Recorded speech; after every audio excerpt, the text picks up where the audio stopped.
go up there.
Okay, so here's where the conduit comes out of the house and then goes over to the power post.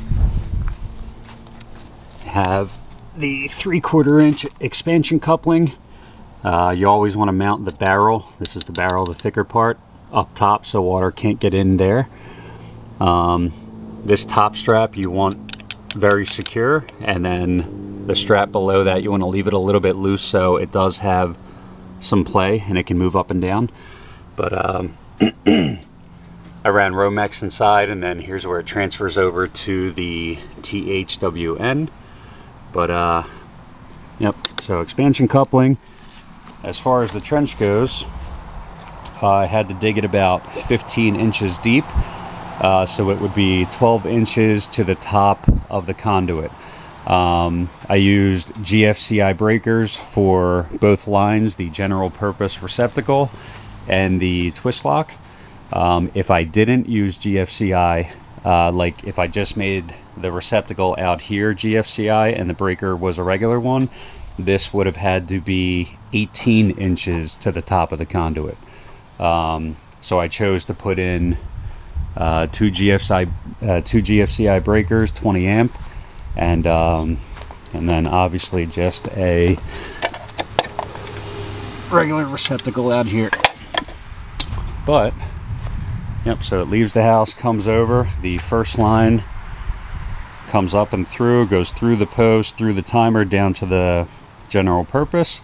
The second line comes up, hits the timer, and then on the load side I decided to put a weatherproof switch, basically just for backwashing. When my wife is backwashing, or me, like, hands are probably wet, I just didn't want to be in the timer hitting it on and off that way. So this is just the way I chose to do it. So this is on the load side, and then you know, you can just turn it, so basically this will stay on all the time unless you want it off for backwashing. So you know, turn it off, change that, turn it back on. I just thought this would be better. And here's the twist lock. It is within 3 feet of the pump, and the post is at least 6 feet away from the wall of the pool. They actually, when I first came out here, I put it up on pavers. They had this in about here, and with the pump cord extended out, I was only at like 5 feet, so I actually had to move this back that way a little bit, but no big deal. So that is the, I don't know what height that is, but it came out pretty clean. It's not too tall, cemented in, and pretty clean looking.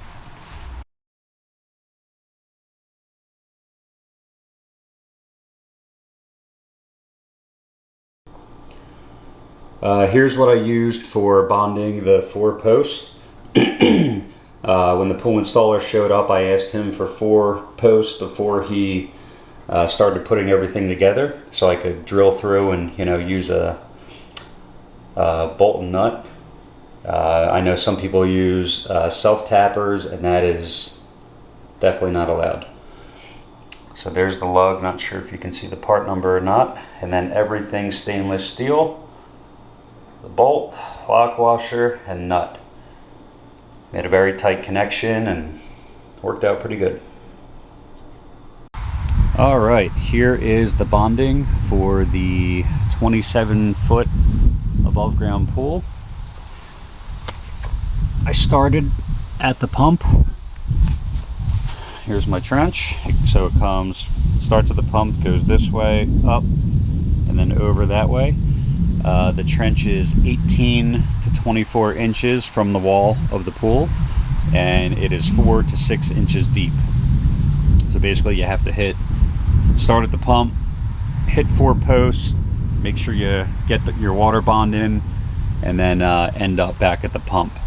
My original drawing that I submitted to the inspector actually had me ending at the skimmer, and I guess he wanted a complete loop, which makes sense.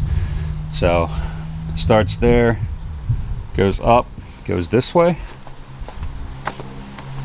This was not fun digging, and here's the very first point. So I bought these on Amazon, some plastic camping stakes, just to keep the wire semi-neat. I didn't know how long it was going to be until the inspector came out, or if like the dogs were going to mess with it, so it just helped to keep the wire in place. But there is the bonding lug with the stainless steel bolt. It really helped out getting access to these before the pool went up, obviously, because I know a lot of people, I guess electricians, show up after the pool's installed, and some of them use self-tappers and or have to undo all this and pull the post out to get access. Drilling these prior to the pool going up helped a lot. So basically I just looped my 8-gauge bare copper, and there's the first. So pump, first post,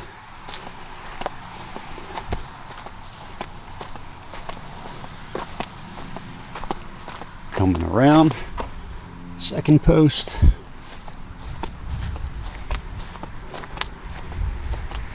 there's the third post.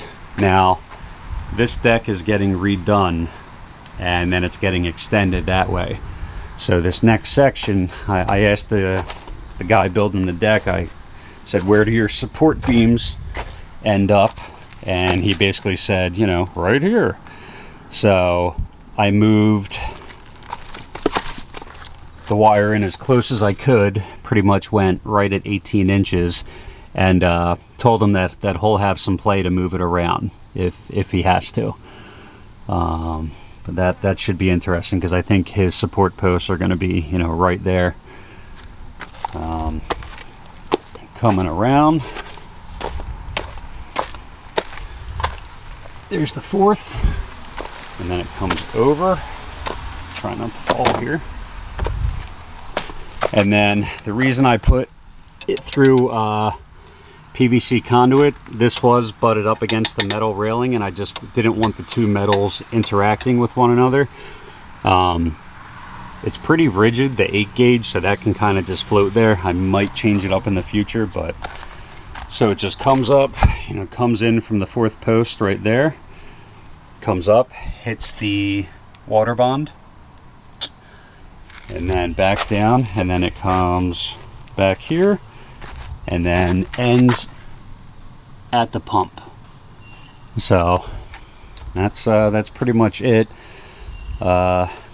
Being a commercial electrician, this is the one thing that I was worried about, because I don't deal with this too often. I had no problem with the post. I knew exactly what I needed: 2 dedicated circuits, one for the twist lock, one for the general purpose. But when it came to bonding, I really had to do a good amount of research. Recently I was told, and I still don't know if it's true, that if you have a vinyl liner, which we do, you can actually only hit one post. But everything I've read, all the videos I watched, even talking with the inspector, the pool installer, the inspector approved 4 posts. You would think he would have said, oh, you know, you can just do 1. The pool installer, I talked to him, he said, you know, everyone always does 4 posts. So maybe it's true that you can hit 1 post. I had already had the trench dug, and I bought the wire, so I was bonding 4 posts no matter what. Is it safer than just bonding 1? Who knows? It is all, I mean, I guess if 1 fails, you have 3 more, so that's a good thing. But the bonding was definitely a learning experience, and hopefully everything goes okay with the inspection.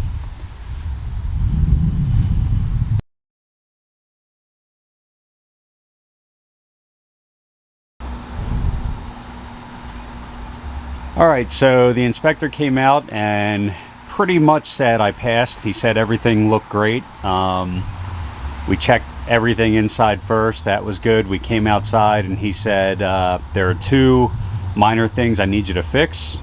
And I was kind of confused, because I thought it was a perfect install.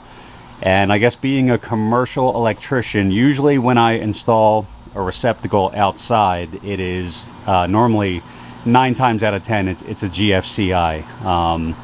I don't really install too many GFCI breakers, so in this instance I did, and I put in a regular. This was a bonehead move on my part. Even though this is a heavy duty $9 20 amp friggin' receptacle, obviously he said it has to be weatherproof, or has to say WR, weather resistant, on the outside. So I put in a standard one. So, you know, even with the lovely bubble cover, obviously that has to go. That's, you know, I worked in 90-degree heat for a couple days straight. It slipped by me. I'm used to doing GFCIs outside, but still my fault. So easy fix. I have to change that one out. The second thing he had a problem with,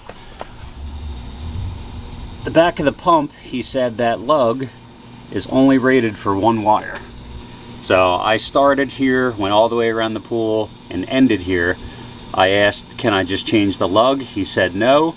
He said he wants to see a split bolt and then just bring one wire into that lug. So to fix these two issues, I'm going to put in a weather resistant receptacle and a direct burial split bolt connector. Okay, the repairs are done. I now have a weather resistant receptacle and just one wire on the bonding lug, and put in the split bolt there. And as far as, I actually asked him about bonding the 4 posts, since I heard that you could only bond one if you had a vinyl liner, and he immediately said they all have vinyl liners. And I said, yeah, that's, you know, that's what I figured. He said no, it's always 4 posts, not one, it's 4. So if somebody can clarify that, the inspector's saying it, everything I've seen is saying 4 posts, but a couple people online are telling me otherwise, that it's only 1 post if you have a vinyl liner. Either way, I'm sure both are perfectly fine. I did 4, whatever, but everything's in. The inspector's going to come back out and approve those, and we will move on with the project.